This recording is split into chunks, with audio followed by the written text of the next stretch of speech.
Welcome to Apologetics and Prophecy, the official podcast of Calvary Solid Ground, a remnant church in Orangevale, California. I am Pastor Jed, and I will be your host as we bring you Bible studies and updates put through an apologetical and biblical lens to see just how close we are to the return of our Lord. Thank you for joining us today. Maranatha, everyone. So glad that you could join us for this Friday edition of Apologetics and Prophecy. And we just want to welcome everybody for joining us today. And our theme for this week is that everything is on fire. I mean, everything, literally and figuratively. For the first prophecy update of the year, things have started off literally with a forest fire of news and things pushing us towards what the Bible told us we would see. Everything's on fire. But I just want to remind us, I want to read a scripture of what, there is literal fire coming in the tribulation period. And a lot of people read Second Thessalonians, and they really only know chapter 2, and they don't know the setup that takes us to chapter 2, as the people in Thessalonica, after the first letter, were told that they missed the rapture and they were in the tribulation period. But Paul wanted to remind them before he corrected their doctrine about, that tribulation is coming for those that are causing them trouble at this time. And if we read in 1 Thessalonians chapter 1, verses 6 through 8, says, "Since it is a righteous thing with God to repay with tribulation those who trouble you, and to give you and you who are troubled rest with us when the Lord Jesus is revealed from heaven with his mighty angels in flaming fire, taking vengeance on those who do not know God and on those who do not obey the gospel of our Lord Jesus Christ. These shall be punished with everlasting destruction from the presence of the Lord and from the glory of his power, when he comes in that day to be glorified in his saints and to be admired among all those who believe, because our testimony among you was believed." Hey, Thessalonians, you're not in the tribulation. The tribulation's coming, and it's reserved for those that judgment is coming to. And we know ultimately that at the end, during the great white throne judgment, that they will be thrown into the lake of fire. And it says in Revelation 20, verses 13 through 15, "And the sea gave up the dead that were in it, and death and Hades delivered up the dead that were in them, and they were judged, each one according to his works. Then death and Hades were cast into the lake of fire. This is the second death, and anyone not found written in the book of life was cast into the lake of fire." So are we seeing a prequel of this time of fire that is coming? The 7-year tribulation period that is going to bring judgment upon a world that has rejected his son, Jesus Christ. And I think so. I mean, we saw this in this post I saw yesterday, and it was, the picture of the Hollywood sign. Now, this, of course, was made up. The fire wasn't really there around the sign, but the point is, get the picture. It gets the point. What's happening in LA with these fires. And of course, we learned a lot from them. This first story right here, LA Fires Department's enhanced DEI and the city burned. Right now, I think even the most diehard woke in LA would take competence over diversity. We've been seeing this last 4 years of DEI taking over every part of public and corporate life, and it's leaving a wake of destruction behind it. Literally, places are burning on fire because of the incompetence of hiring people based on their ethnicity and sexual preference than they are on their competence and ability. That's what DEI has basically said. Some people have noticed that Los Angeles is on fire, and it's true. But more importantly, it's really breaking all sorts of ceilings, and not just with fire, but also with diversity. Los Angeles Fire Department Christian Crowley is used to shattering glass ceilings. She isn't just the first LGBTQ plus person to lead the department, but also the first woman. Countless people come up and say, because you're out there being who you are and you're proud of who you are, that gives them strength, says Crowley. I am different, but there's a lot of difference everywhere in the world. Within the fire service, within the LAFD, I turned it around and looked at it as a true advantage. These other areas I represent, from sexual orientation to my gender, to my upbringings, we are all different, but that's our strength. But that's a strength of ours, said Crowley. Crowley is a proud member of the LGBTQ plus community and says the LAFD has come a long way in terms of inclusion, adding there's a way to go. Crowley believes the more diverse the LAFD, the better the department is at serving a city as diverse as Los Angeles. I don't know, but I think maybe having a bunch of people who know how to fight fires would work better, as it has for all these many years. And of course, here was the sunrise in LA the other day. This is the sunrise over LA. And it's an epitome for what's happening to our Western culture that has rejected God. This is really it is a template and a signpost of where we're headed into 2025.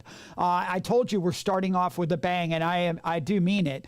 Of course, this story popped up, which gave us a little bit more context of what happened with the fire department in LA. Watch Adam Corolla explain how he applied to be a Los Angeles firefighter but was turned down for being a white male. See, it has nothing to do with competence at all. It has to do with your skin color. And it says there has been a lot of criticism of DEI, diversity, equity, and inclusion policies recently, but this has been going on for years. Several years ago, comedian Adam Corolla told a story under testimony that he once applied to become a firefighter in Los Angeles, but was told he would have to wait years to even take the test because he is a white male. This is a perfect example of how these policies are destructive. These areas in California are complaining that they don't have enough firefighters. Is there any wonder why? And of course, here's a picture of Pacific Palisades. Nothing left of it. And I know that a lot of this has to do with the Santa Ana winds. And once the Santa Ana winds start, there's really nothing you can do about it. They literally, when you have a 100-mile-an-hour wind that is carrying sparks with it, once it lights something, it's a furnace. You can't stop it. And you think you can, but you really can't. But it's interesting though how all of these things led up to this. Fire hydrants ran dry as Pacific Palisades burned. LA city officials blamed tremendous demand. The fire hydrant's purpose is to fight fires. That's what it's there for. It has no other purpose to be sitting there taking up sidewalk space, but to use to fight fires. So it's not supposed to run out of water. And so this is showing you how unprofessional and how inept things are in society and culture now. As wildfires raged across LA on Tuesday, crews battling the Palisades blaze faced an additional burden. Scores of fire hydrants in Pacific Palisades had little or no water flowing out. The hydrants were down, one fire in internal radio communications. Water supply just dropped, said another. By 3 a.m. Wednesday, all water storage tanks in the Palisades area went dry, diminishing the flow of water from hydrants at higher elevations, said Janice, chief executive and chief engineer of the Los Angeles Department of Water Power, the city's utility. So, here's a list of failures. This post I saw that was up, and I thought this was very telling. Here's a complete list of all the failures that led up to what we saw burn down. They didn't fill the reservoirs. They cut $17 million from the fire budget. They sent supplies to Ukraine. They fired firefighters for not getting the jab. They didn't comply with brush clearing. They halted prescribed burns. They let stormwater wash out to sea. And yes, this is all caused by climate change. Of course, our governor comes out. Idiocracy says we need more climate change action. Climate change is not going to stop the Santa Ana winds have been happening for as long as California has been around. And so you're going to tell me that you're going to be able to stop them by, climate change is not what's causing the Santa Ana winds. It happens every year, and fires happen every year. Prevention is the only thing that will work, and climate change is not the answer. And of course, we had this. If things couldn't get any worse for us, we had to witness this. Elizabeth L. Cheney for putting the American people over party.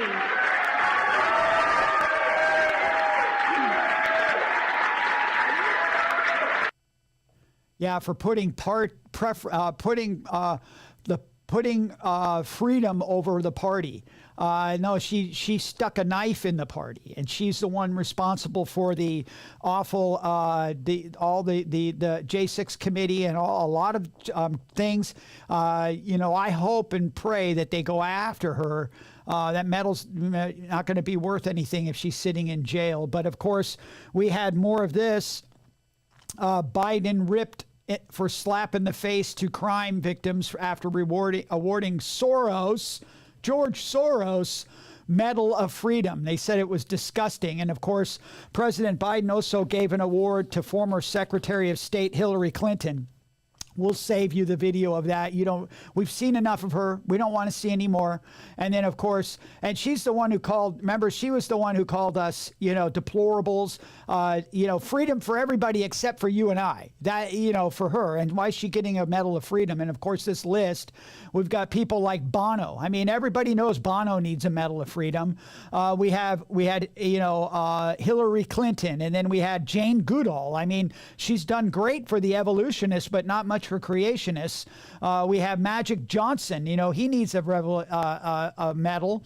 What about Bill Nye? Bill Nye surely needs one. What about Mitt Romney's dad? He needs one. And of course, George Soros. And everybody knows Denzel Washington needs a Medal of Freedom. So these guys, of course, and here's a picture of them all. If you're willing, you can see Bill Nye standing there. Bill Nye, and notice all these evolutionists, all these people that are against Christians that are going out and saying bad things about Christians, people that are out to destroy the freedom of religion. They're all up there getting medals of freedom. And they're trying to stop our freedoms, but they're getting a medal, which is pretty crazy. I mean, even George Soros came out, and even George Soros said, as an immigrant who found freedom and prosperity in America, I am deeply moved by this honor. I accept it on behalf of many people around the world with whom the Open Society Foundations have made common cause over the past 40 years. Yeah, bringing them in. You know how much money Soros spent on bringing people across the border, and then all these DAs and crime, and it's sickening. And then of course here's he wasn't there, but his son, the next in line, who said he was going to be more politically active than his dad, was there to take the medal. The Presidential Medal of Freedom is awarded to George Soros. Born into a Jewish family in Hungary, George Soros escaped Nazi occupation to build a life of freedom for himself and countless others around the world. Educated in England, he settled in America as he became an investor and philanthropist, supporting key pillars of open societies: rights and justice, equity and equality, freedom now and in the future. His inspiring generosity reminds us all of our capacity and our obligation to stand up to the abuse of power and to be guardians of democracy and all people yearning to be free.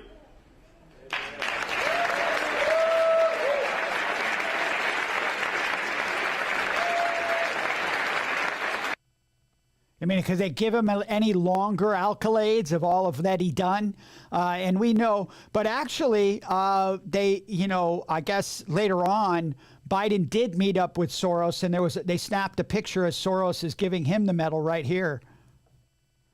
Yeah, I know it's just a joke, but the reality of it is that Soros is not our friend. He is an evil globalist, Luciferian that is out to destroy your freedoms. He does not deserve to be getting a Medal of Freedom, and his son doesn't need to be involved in any of this.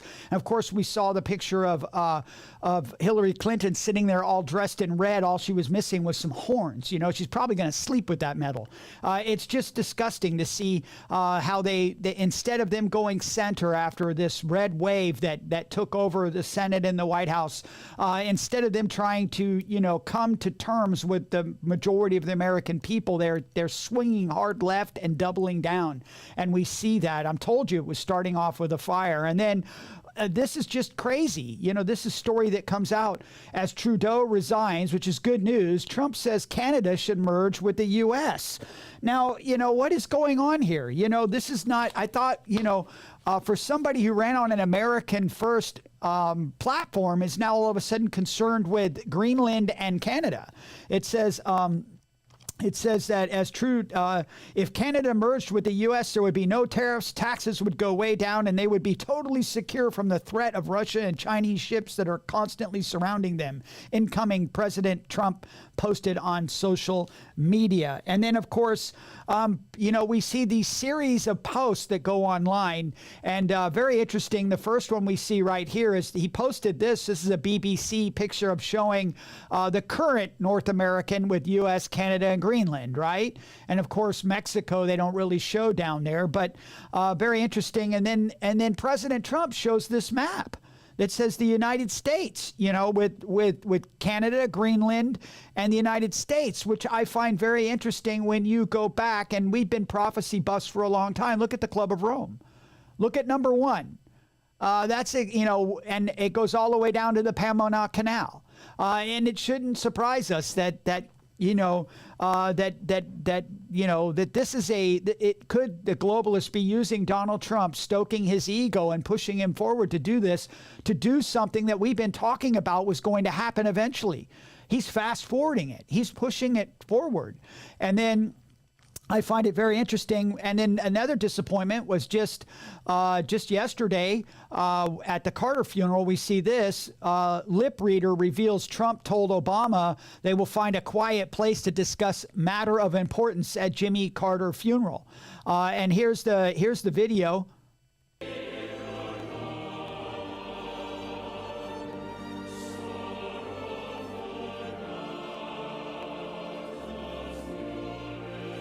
And there's our friend Bush. Yeah, what I thought he was probably saying was, hey, did you see that post about Greenland and Canada? I did more in 2 posts than you did in 8 years. Maybe he said that. I don't know. Or maybe he said, telling them, saying, hey, man, I told you in the back of the limo in 2016 just to wait till my second term, but you got impatient. Is that what he's saying? I don't know. But this picture is not a good picture, you guys. To see, these two together laughing it up, joking with a smile like that on his face is not good when we're talking about Obama and his hatred for America and the destruction that he caused upon this country. Did we get duped into another presidency like Bush? I don't know. Time will tell. But we just got to keep praying, keep the pressure up. Continue to point out the discrepancies that we see, and taking over Canada and Greenland is not a good idea, because I'm not trying to see the formation of one of the 10 toes this year that quickly. And it's, but God can use things to set up and move things toward what we've talked about that the Bible predicts. It's going to happen. And it shouldn't surprise us that 2025 has already started a fire of prophetic trends that we see pushing towards the year. It hasn't even gotten really into the year. And then this was pretty funny. This one, the International Fact-Checking Union, yes, that's real, convenes at an emergency meeting. Now, if you didn't catch it, supposedly Facebook is now going to take the Elon Musk route. It says, following Meta CEO Mark Zuckerberg's announcement that Facebook and Instagram will no longer defer to fact checkers because they are too politically partisan, the International Fact-Checking Network has convened an emergency meeting, presumably to discuss their impending obsolescence. Zuckerberg put out a video noting that Meta will be switching to a community notes type system like X has. He also announced that Meta will intend to restore free expression on its platforms. While that remains to be seen, it's all part of Zuckerberg's apparent awakening and realization that he was being used as a tool of oppressive censorship and control by powerful elites. But, you can't make headlines up like this. Here, this is literally a New York Times headline. It says, Meta says fact checkers were the problem. Fact checkers ruled that false. Of course, they're going to say it's false if it's against their, against what they say. We've been telling you those fact checkers are wrong all along.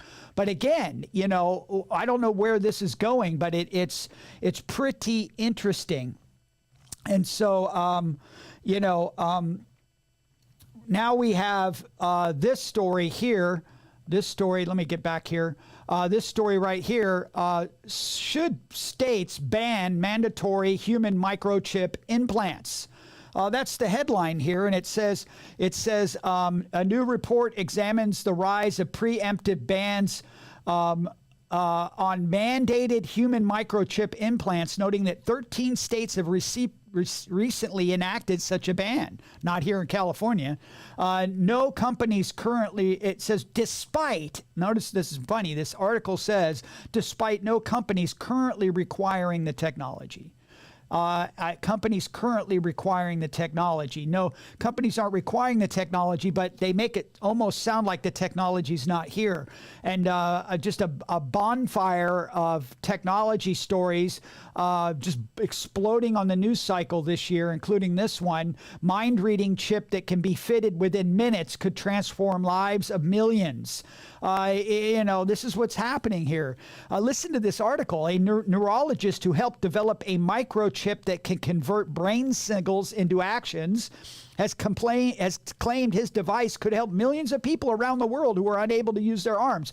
That's how it's for the poor people without arms until it's required for everybody to have, so they can control you, right? A doctor who played a pivotal role in creating a microchip that can translate brain signals into actions have made a bold claim about his Stentrode device, suggesting it could assist approximately 100 million individuals. Neurologist Tom Oxley at the helm of the startup Synchron believes his invention has the potential to transform the lives of those who lack the use of their arms. His assertion comes on the heels of a triumphant trial where an ALS patient afflicted by a type of motor neuron disease managed to compose a message post-implantation of the microchip, despite being paralyzed in the arms. The installation of the device is a swift procedure, taking about 20 minutes, and has attracted investment from high-profile figures such as Jeff Bezos and Bill Gates. Yeah, it surely has, right?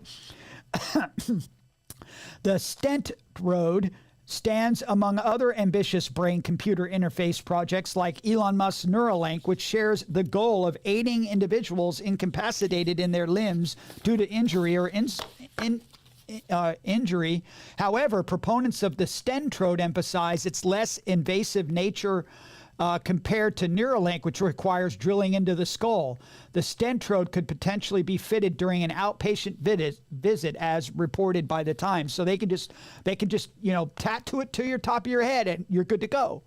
That's what they're saying. So they already have it. It's not something coming in the future. 2025, I told you, starting off with a fire with these technology things. And of course, we got this article about DARPA. DARPA's not letting up. This is the next thing they've let out of the bag. DARPA seeks an algorithm theory of mind to predict, manipulate future behavior. So they've already got algorithms and AI, and they're using these brain diodes that they can put on you. This stuff is already here. This isn't stuff of the future. We're in it. It's here. It's on fire. It's burning right now. DARPA has sought to monitor, predict, and modify human behavior with massive data collection analysis for decades. DARPA is looking to predict and incentivize and deter the future behaviors of the Pentagon's adversaries by developing an algorithmic theory of mind. The U.S. Defense Advanced Research Projects Agency is putting together a research program called Theory of Mind with the goal of developing new capabilities to enable national security decision makers to optimize strategies for deterring or incentivizing actions by adversaries. Well, who are the adversaries? That's up to them to decide, right? You and I could become an adversary. So they're going to use their theory of mind to mark your movements and what you're doing and determine, well, you're going to be a problem. So we need to lock you up now before you cause trouble. That's the idea here. And DARPA says the program will seek to combine algorithms with human expertise to explore, in a modeling and simulation environment, potential courses of action in national security scenarios with far greater breadth and efficiency than is currently possible.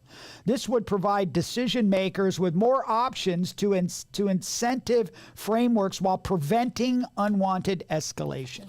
So they'll stop it before it happens. We're talking, this is what's coming, And then this other article that is pretty eye-opening with the advancement of AI, 41% of companies worldwide plan to reduce workforces by 2030 due to AI. So we see this happening. Artificial intelligence is coming for your job. A World Economic Forum survey showed that 41% of employers intend to downsize their workforce as AI automates certain tasks. Out of hundreds of large companies surveyed worldwide, 77% also said they were planning to reskill and upskill their existing workers between 2025, this year, and 2030 to better work alongside AI, according to findings published by the World Economic Forum's Future of Jobs report. And then we have a couple articles from Payments. Payments has two of them, and the first one is that Microsoft to invest $80 billion in AI-focused data centers amid golden opportunity. These things are going up like crazy all over the United States and all over the globe. It says Microsoft plans to invest $80 billion to build data centers in fiscal 2025. This is not a long-term project. That's $80 billion this year to build these centers for AI, aiming to use them to power the development and use of artificial intelligence. The company is doing so amid a golden opportunity for American AI, Microsoft Vice Chair and President Brad Smith wrote in on Friday blog post. More than half of this investment in AI infrastructure will be deployed in the United States, so $40 billion will build them right here in your backyard. According to the Post, the massive data centers that make all this possible are being built by construction firms, steel and other manufacturers, and innovative advances in electricity and liquid cooling, all reliant on large numbers of skilled electricians and pipe fitters, including members of organized labor unions. So it's great for the economy. We're going to have all this, construction business.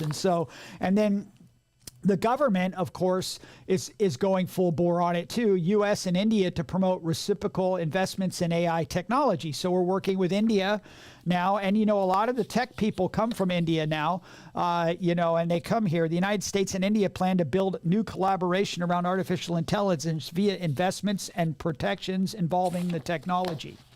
These efforts were among several commitments to strengthen a strategic technology partnership between the countries following a meeting in New Delhi, the White House said on Monday.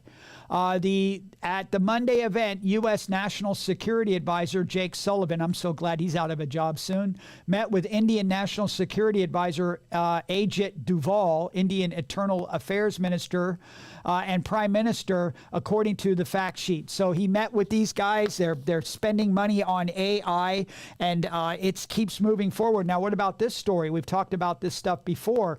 Just 2 hours is all it takes for AI agents to replicate your personality with 85% accuracy. This is the scary thing of deep fakes. What about when people, what about when nefarious agents and people get a hold of this technology and use it to replicate your family member and call you on the phone or do a FaceTime with you, and you can't tell the difference, and they're asking you for money or something like that? These things are coming, right? And it says, in a new study published November 15th to the preprint database RXIV, researchers from Google and Stanford University created simulation agents, essentially AI replicas of 1,052 individuals based on 2-hour interviews with each participant. These interviews were used to train a generative AI model designated to mimic human behavior. But it's worse than that. You can go and buy an app that you can put on your phone or your computer that will take your picture or, look for you online and create videos of yourself. And here's a video of one called Hedra. It shows you the original picture, and then the video is all computer generated from your internet presence. In today's top story, a 20-year-old has announced their New Year's resolutions for 2025, sending waves of indifference across the local community. We go now to their official statement.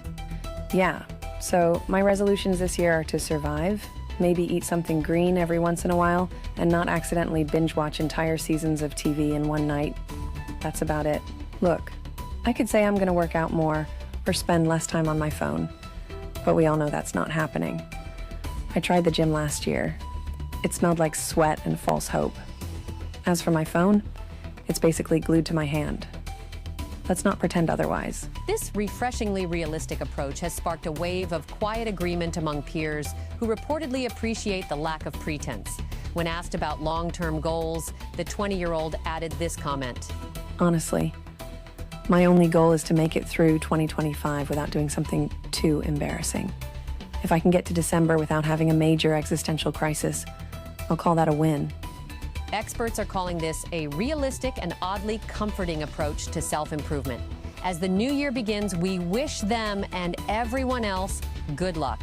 Because let's be honest, we're all just winging it. This has been breaking news. Good night. All created using 2 images. Those 2 images, all the rest of it was completely created by AI. And what if you get a phone call, a FaceTime from mom in the hospital and I need money right now, please wire it to me. And you believe that it's that person.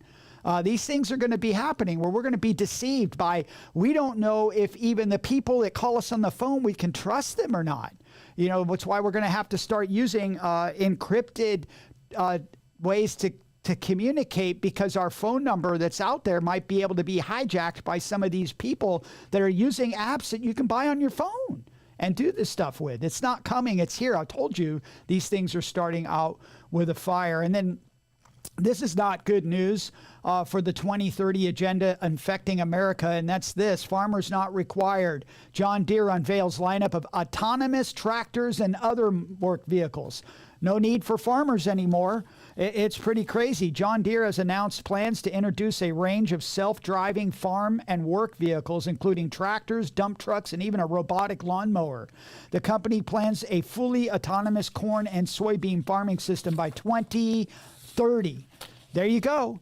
You don't need the farmers anymore. We'll just have everything, genetically modified and controlled by machine. We don't even need humans anymore. It's just crazy, these things that they're talking about.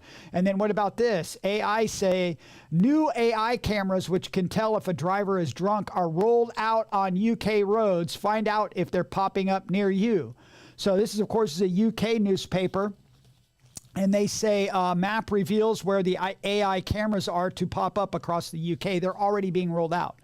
And they're going to use them to determine whether you're drunk or not, and then pull you over, arrest you, take your license away from you, drop your credit score. These things are not coming. They're already here.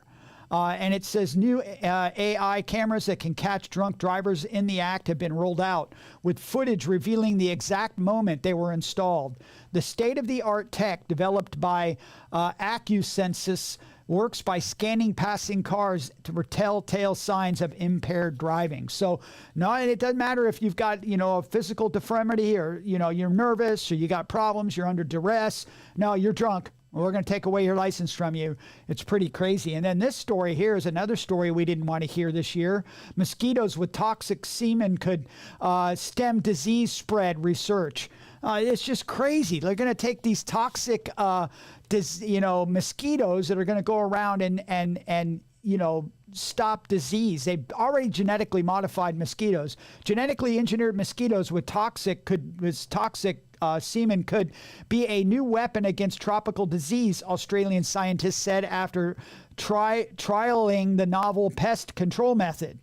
The toxic male technique aims to breed mosquitoes that express venomous proteins in their semen, killing off females after mating. Female mosquitoes are targeted because they bite and drink blood, thereby spreading disease such as malaria and dengue fever. Scientist Sam Beach of Australia's university said the method could work as quickly as pesticides without harmful beneficial species. Yeah, until it does bite you, and then you get this genetically modified gene in your body, and then it starts modifying you. These guys, I just can't believe it.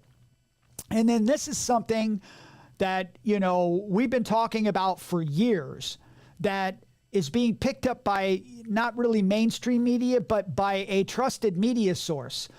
This isn't Alex Jones. This isn't conspiracytheory.com. This isn't White Ring.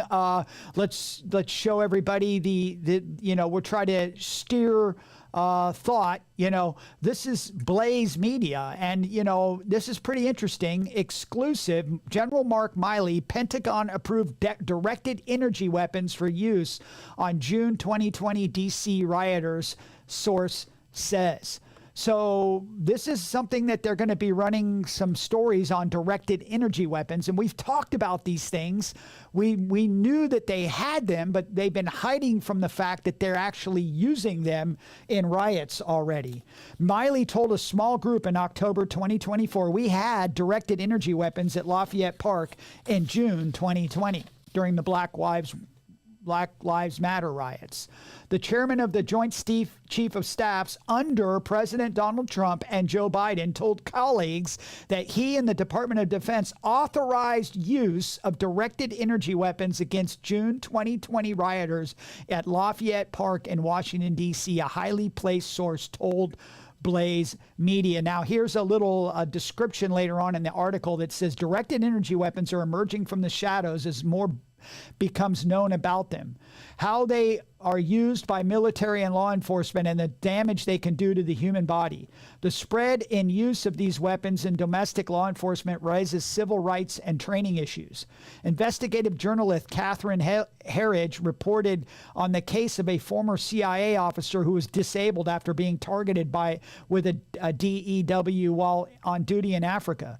Blaze News national correspondent Julia Rosa recently shared his story of the ear pain and hearing loss he suffered from a powerful long-range sound weapon used by law enforcement during the 2020 riots in Kenosha, Wisconsin. So pretty interesting. They're using these things, and we know that we've talked about these things. At one point, you'd get kicked off of social media even mentioning it, but here they are. We find out later, of course, they're being used, and we'll see more of that as we get into the year. And then here's a story that I just wish would go away, and I need to bring it up because there is nothing to it, just like it was last time. And of course, we can, thank CBN for rehashing this again. 3 blood moons are coming soon, and you won't believe when the first one hits.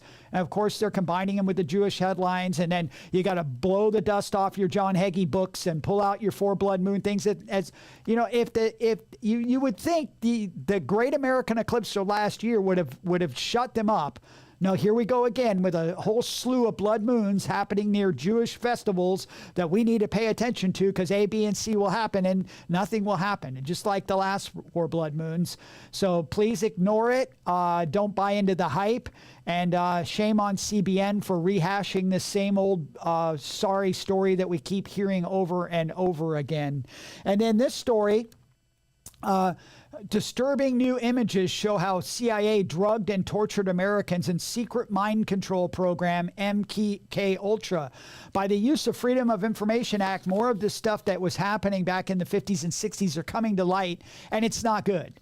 It's not good. It says newly declassified bombshell records of an infamous CIA mind control program, MK Ultra, reveals how Americans were drugged and tortured more than 60 years ago. The collection of more than 1,200 pages detail how the CIA used induced sleep, electroshocks, and psychic driving on drug subjects who were psychologically tortured for weeks or months to reprogram their minds. The subjects included criminals, mental patients, and drug addicts, but also Army soldiers and average citizens who were given drugs without their knowledge. The newly declassified details how the CIA used methods such as induced sleep, electroshocks, and psychic driving under which drug subjects were psychologically tortured to reprogram. I just read that. So, but the reason why I want to bring this up, because something happened on New Year's Day since our last prophecy update that I think we need to look into and see that there's a lot more to the story than we're being told. And the first one is here. Watch this. We also discovered through the coroner's office that the individual had sustained a gunshot wound to the head prior to the detonation of the vehicle. Now, I'm not a rocket science, but I think you might have caught that. That is correct. Las Vegas Cybertruck bomber shot himself in the head before the explosion. Okay, that's possible. Maybe he put it on a timer. But if you've seen, I think there's a lot more to it than that, because something that the media is not telling you that came out that I want to show you, which is very interesting. This guy was he was a Green Beret, or I think he was an Army Ranger or a Green Beret or something like that. But we'll read an article in a minute that talks about it. But there is some things that are official that came out that the news media aren't telling you all the details, but we will. First of all, soldier who died in Cybertruck left writing criticizing government authorities say. And it says... law enforcement officials say Matthew Livelsberger left behind a diary of activity on his phone. Those who knew and served with him described a patriotic soldier. A decorated Army veteran suffering from post-traumatic stress disorder called U.S. Government Leadership Week and appeared to acknowledge he purposely blew up a Tesla Cybertruck at the entrance of Trump International Hotel in Las Vegas on New Year's Day, police said Friday.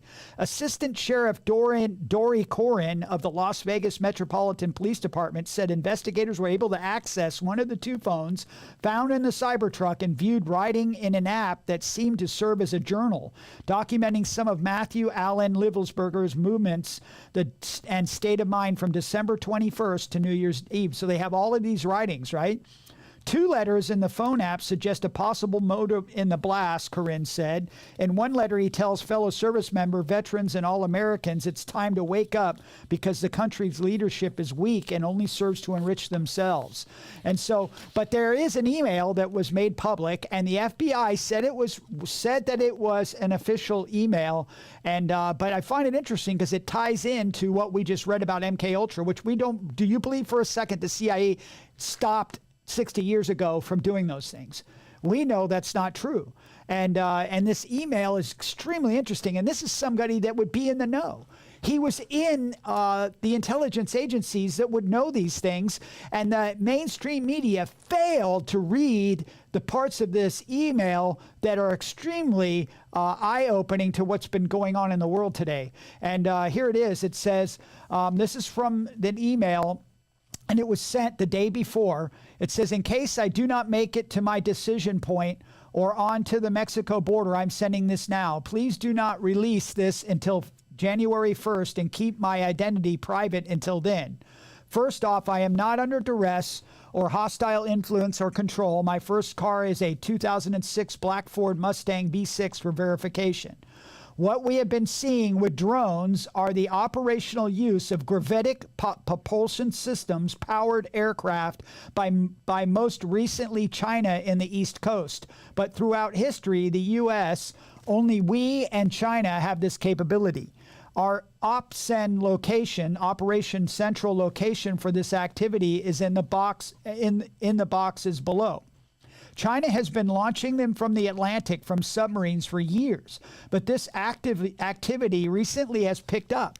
As of now, it is just a show of force, and they are using it similar to how they use the balloon and then it's talking about different ways of and which are also part of the integrated comm system. There are dozens of these balloons in the air at any given time, and we know that from MonkeyWorks. The so what is because of the speed and stealth these unmanned aerial controlled vehicles,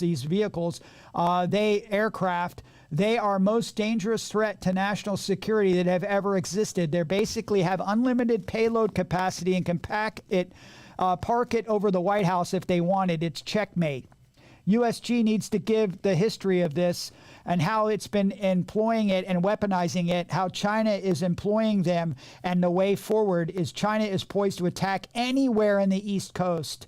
I've also followed for a week from now by the Homeland and FBI. So he's accusing the FBI and Homeland for following him. Now, we don't know if this is just a crazy man that's saying these things, but he sure seems to be sober and know what he's talking about. And we know that China's been a threat. Just yesterday, Prophecy Newswatch comes out with this article. China's sending a warning: hackers could bring down UF infrastructure at will. So we need to pay attention to these things. In the wake of an unprecedented breach at the U.S. Treasury Department workstations by Chinese state-sponsored hackers last week, a new report has revealed that the Biden administration quietly acknowledged over a year ago that hackers sponsored by the communist regime have the ability to shut down U.S. infrastructure such as ports and power grids at will. A Wall Street Journal report published over the weekend cited individuals familiar with a secret meeting Biden's national security advisor Jake Sullivan held with telecommunications and technology executives at the White House in the fall of 2023. In which Sullivan admitted that Chinese hackers had acquired the ability to potentially paralyze the U.S. by disrupting power grids and shipping ports. A year after the meeting, hackers from China executed a further massive breach of U.S. internet service providers in September of 2024, demonstrating the extent of their capabilities to potentially bring California to a standstill. So with the drones, if they are China, we know that 2020 was started from a lab in China that was purposely set out because of Trump and his America First policy. And because, that maybe this is a threat to tell Trump, to slow down and not continue to do what he wanted to do to China. These things are all starting to make sense, as we march towards the wars that we know that will happen in the tribulation and the fires that will break out then. And so it's something to keep our eye on. China is definitely a player that we need to look at as we're going into this year. And so, but finally, what about Israel? Israel, we had a few stories about them. U.S. believes only 20 hostages still alive in Gaza. This is really bad news. We don't like to hear these things. We've been praying for the hostages to come home. Many of us have been supporting Israel, and it's very unfortunate that Newsmax has released this story this week. It says multiple intelligence and security sources at the highest level in the U.S. and Israel confirm that authorities believe only about 20 of the 251 hostages taken alive by Hamas on October 7th remain alive. One U.S. government source said that 20 is the working number of those believed to be alive in ongoing negotiations underway in Qatar between Israel and Hamas. The figure of 20 is approximate and includes only civilians and female Israeli soldiers taken prisoner. And so that's not good. So, and then of course we have this that we need to keep an eye on is Turkey. Turkey must prepare for a potential, Israel must prepare for a potential war with Turkey. Nagel Committee warns. And of course, this is a J-Post article. And it says the committee established by the government warns that Turkey's ambition to restore the Ottoman-era influence could lead to heightened tensions with Israel, possibly escalating into conflict. And of course, at the end of the year, we showed a video of Ugaran. The people were marching, take us to Jerusalem, take us to Jerusalem. So we need to keep our eye on Turkey and Israel, continue to pray. That is something. And then, of course, anti-Semitism really took a large increase last year from this last article. Over half of all New York City hate crimes in 2024 targeted Jews. Not good news. It says former New York State Representative Dov Hikind said that the numbers are much worse than the 345 incidents, almost one a day for the year. Incidents reported to the police. It says Jews were the target of over half of all hate crimes committed in New York City in 2024, including according to the New York Police Department report published Monday. Although they are approximately 10% of the city's population, out of the 641 hate crimes reported to the metropolis authorities, nearly 54%, or 345, almost one a day, were against Jews. This is a rise of 7% over 2023. And so anti-Semitism will continue to grow. Let's keep our eye on that and just recognize and realize that, the year started off with a bang. We have literal fire happening in LA and literal fire when it comes to prophetic trends that we're looking into the year. And we just want to leave you and remind us of what was written in 2 Peter chapter 3, verse 10. through 13, it says, "But the day of the Lord will come as a thief in the night, in which the heavens will pass away with a great noise, and the elements will melt with fervent heat. Both the earth and the works that are in it will be burned up. Therefore, since all these things will be dissolved, what manner of persons ought you to be in holy conduct and godliness, looking for and hastening the coming of the day of God, because of which the heavens will be dissolved, being on fire, and the elements will melt with fervent heat? Nevertheless, we, according to his promise, look for new heavens and a new earth in which righteousness dwells." So that's what we need to be doing. What kind of person should you be, it's considering everything's going to burn? One thing that you'll know that homes can be replaced. Cars can be replaced. Materials, stuff can be replaced, but people cannot. And so we know these fires are coming of judgment that are coming. And it's really just a sign, a symbol of the year beginning this way. And we need to understand and know that the day of the Lord is coming. And it's coming very soon as a thief in the night. And there will be fire and judgment that come during that 7-year period. And that means that everything will be on fire, even though everything is on fire kind of symbolically right now, pointing to the tribulation period that's coming right around the corner. And so you and I need to be ready. What kind of person ought you to be in all holiness and godliness when we see these things coming? When this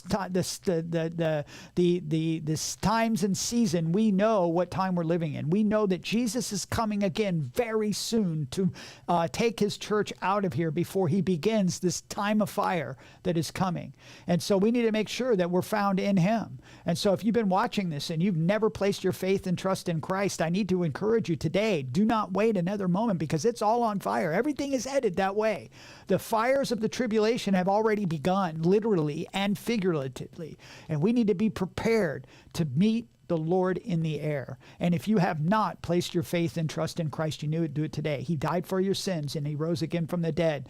And if you place your faith and trust that he died for your sins and you receive the free gift at salvation of what he offers, that you will be saved, you'll be born again, and you'll be able to leave with us in that evacuation order that will come at any moment. The evacuation order for LA, they lost their homes. They had to run. A bunch of people are displaced. But one day there'll be an evacuation order for us. It will be at the trumpet and the voice of an archangel, and we who are alive will be caught up together to meet the Lord in the air, and will be with the Lord forever. And that is our hope. We look forward to it. We look up, and we know that he's coming again soon. So thank you for watching this. God bless you guys. There'll be no update next week, just to let you know. I will be at the Blazing Saddles Conference, and please pray for us as we are there. We're going to be meeting and having some lunch with a few of the big hitters in prophecy world, and we're going to be setting up some interviews to do with people on this program. And so please be in prayer about that. I'm going to try to get some short interviews recorded and loaded up for Friday or Saturday of next week. So be on the lookout for that. But with all of that said, we're starting off the year right, looking for our return of the Lord, and just, knowing that our blessed hope is right around the corner. And that's a good thing. And so continue to look up, know that your redemption draws near, and remember, Maranatha. If you have been blessed by this podcast, please subscribe and share to help get the word out in these last days. If you'd like more information or to contact us, please go to calvarysolidground.com. God bless you, and see you next time on Apologetics and Prophecy.